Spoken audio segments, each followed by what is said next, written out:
Hello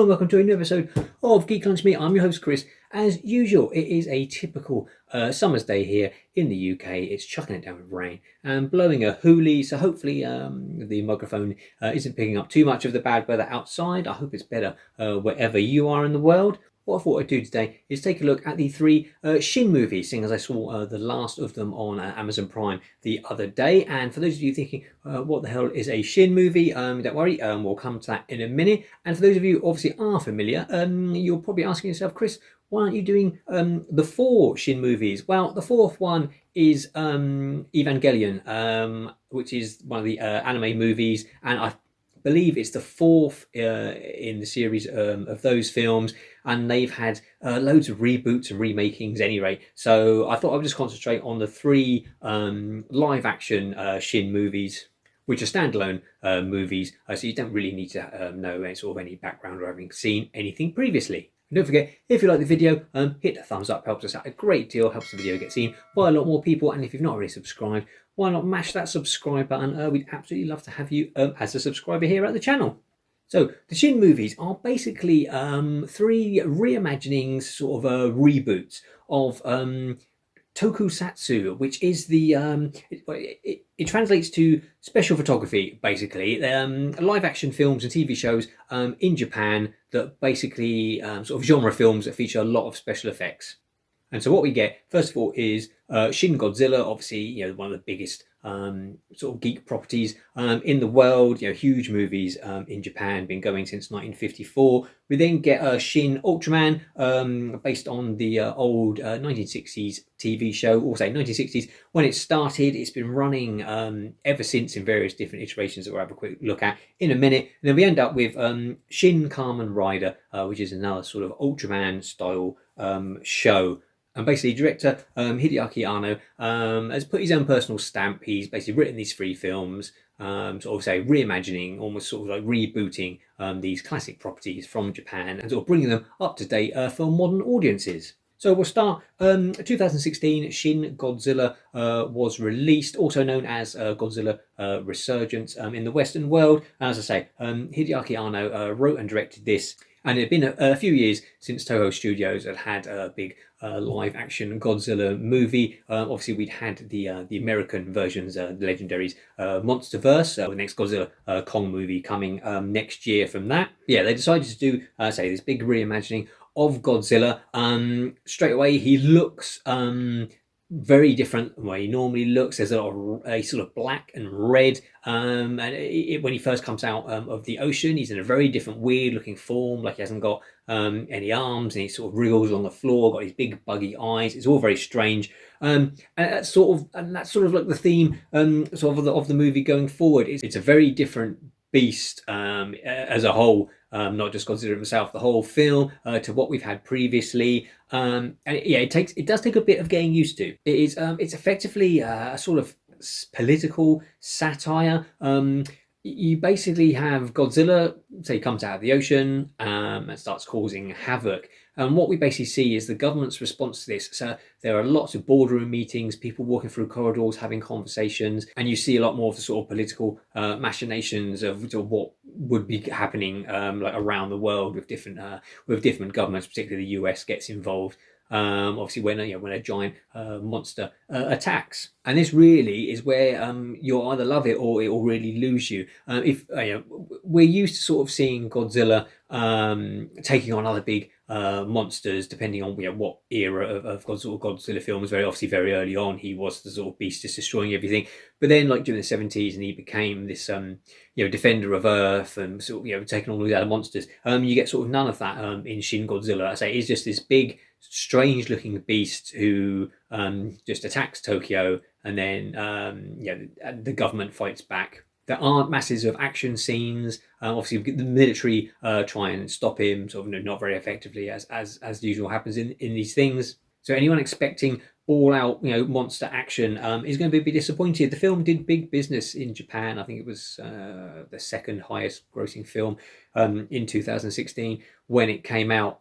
Sort of, I think elsewhere, sort of around the world, I think reception is mixed because it's not what we're used to seeing. So I watched it again recently after having watched it the first time when it came out. So it's very different, and I was a bit disappointed. It's not what I'm used to with Godzilla. Having watched it again, knowing what I'm in for, the Godzilla scenes are great. He's a great design. There's some really weird stuff going on that you don't usually get in Godzilla movies. I still think I know they say it's a satire, and obviously it's not particularly funny. It's just lots of people having meetings in boardrooms and discussing sort of what's going on outside. So yeah, your enjoyment of the movie is probably going to depend on what you're expecting. As I don't go expecting monster on monster action. Unfortunately, you can get Shin Godzilla pretty much anywhere. The Blu-ray is available sort of worldwide. It's an easy one to get hold of. So from giant kaiju action, we move on to Shin Ultraman. Ultraman, say, started 1966. It's Henshin is the sort of genre that it comes under, which translates to transform. It is basically things like the Power Rangers were part of that as well, where ordinary people transform usually using some sort of alien device and transform into a more highly powered being and fighting all the bad guys. Yeah, a quick bit of background. Yes, so say Ultraman started, TV series was 1966. Since then, I think I read somewhere there's been about 35 different iterations. Ultraman Taro, Ace, Ultraman Tiger, and Blazar is the one that's currently running. I've been watching it. They've been putting it up on YouTube every week, a new episode, so you can actually check that out on YouTube for free. And Ultraman is basically this giant alien superhero who merges with this human. So he can transform. He can only do it for a few minutes at a time, but obviously grows into a giant alien being. Basically, just then takes on rubber-suited monsters. The original show is all great fun, and say Shin Ultraman starts off in a similar vein before it then sort of goes off a bit more like Shin Godzilla, unfortunately. So it was released in 2022, directed by Shinji Higuchi, who was the special effects director on Shin Godzilla. So he's used to sort of dealing with all this massive mayhem. And it was written again by Hideaki Anno. So there's sort of continuity throughout these three films. And as I say, it starts off very similar to the TV show. You've got this giant Ultraman fighting these weird and wonderful creatures. Ultraman always had some really bizarre alien creature designs, which are great. It is done very simple, I should have said, with Shin Godzilla. I think it's the first sort of all CG Japanese Godzilla that we see on screen. Ultraman sort of goes the same route, though I think it looks like they've sort of merged the CG with, there's a lot of model work still done, which gives it a feel. It feels very much they sort of aped the original 60s show, so it's got that sort of retro look. And as I say, it starts off really well. You have lots of fights with Ultraman and these monsters. It then sort of shifts and becomes about this other alien that comes down and wants to control everything. And there is a bit more to do, lots of shots of the humans again in meeting rooms and things like this. I personally would have liked to have seen more of just the classic Ultraman beating up bad guys, but I suppose I can say these are reboots, reimagining, so they're going for something a bit different. So as I say, for me, Shin Ultraman starts strong and sort of tails off a bit towards the end, which is a real shame. Trying to get hold of it. This I bought off of eBay. I suspected it was a bootleg because I only paid about £11 for it, including postage. It's not released here in the UK, unfortunately. I think there is, if you're in America, you can get a proper American Blu-ray. So this, I'm pretty sure it is a bootleg. It's nicely done. It's got like a slipcase and it folds out and things like that. I'm saying the quality is excellent, but looking at it's definitely a bootleg. Unfortunately, the original Japanese release doesn't have English subs on it, so if you're not a Japanese speaker, it's not going to be a great deal of use to you. There are ways to watch it, as I say. You can get an official American release, I think, or say bootlegs off of eBay. So moving on to SHIN Kamen Rider, which is another Henshin show, which started back in 1971. And I remember the iteration I remember most was in the late 80s. You had Kamen Rider Black. And back then we used to get video cassettes off of dealers at film fairs and film arts. And they were just, bootleg shows taken from Japanese TV, no subtitles, so didn't know what was going on. But it was just great to watch, this guy's grasshopper styled superhero riding around on his motorbike and having fights, usually in a bit like Doctor Who. Any old deserted quarry will do, to have fights against. Again, he's got some fantastic designs of weird alien beings, the same as Ultraman, and just fighting each other. I say in sort of deserted quarry locations. Those were the good old days we also used to watch. I remember watching all of Jackie Chan's original movies again, just on bootleg videos, which had no subtitles, didn't know what was going on, but all you were there to see Jackie Chan pull off some ludicrous fight scenes. Yeah, so Shin Kamen Rider came out. I think it was end of last year, beginning of this year. It's quite new.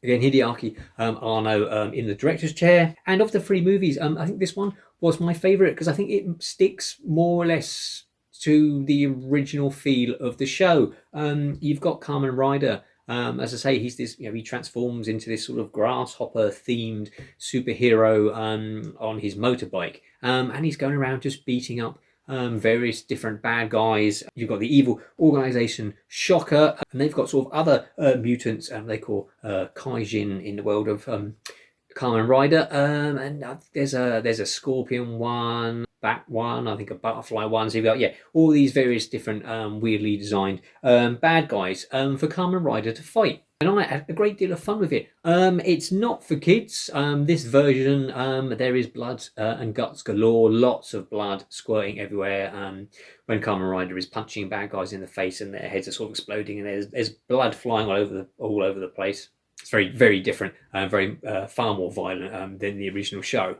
And there's not a great deal of plot. Kamen Rider sort of, he goes from villain to villain, beating them up and riding around on his motorbike and doing various sort of superhero things. So also know that sort of Shin Godzilla is probably held up as being the best of these films. I say the most fun I had was with Shin Kamen Rider, purely because it is most similar sort of to the original show. And if you want to watch it, it's on Amazon Prime. It's under Shin Masked Rider. They changed the name. There was the TV show of Masked Rider, which was the same thing they did with Power Rangers, where they had sort of dubbed it and filmed different segments and added them in. So it's known as Shin Masked Rider if you want to watch it. It's on Amazon Prime. Also on Amazon Prime, you've got Kamen Rider Black Sun, which is a TV show, is all on there. And again, that's it's a more adult affair.